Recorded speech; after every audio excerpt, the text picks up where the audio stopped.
Ti znaš da sam ja jako zaboravan, Petre. Znaš da sam jako zaboravan. Znam, ja sam Đole. Đole, izvini. Slušaj, evo, ustajem jutros, umivam se, skontam da imam onaj L'Oreal Revitalift Filler, ono. Šta je to?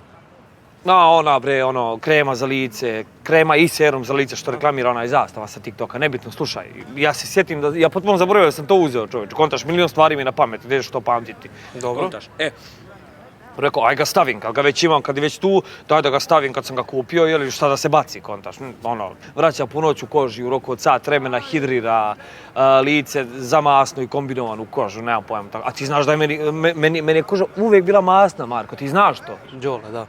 Izvini, da. I slušaj, evo, i stavim ja to, ispoštujem protokole, znaš, nanesem prvo pa stavim ja, sve to bude onako po pesu, ja to stavim.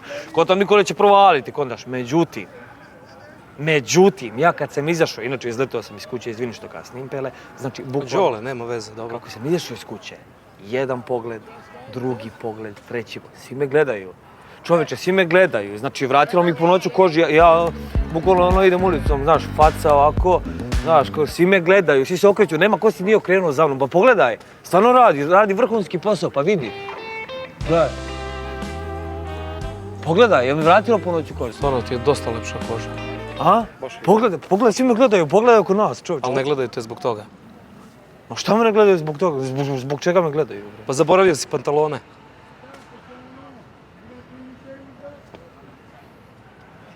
A lice mi je dalje lepo.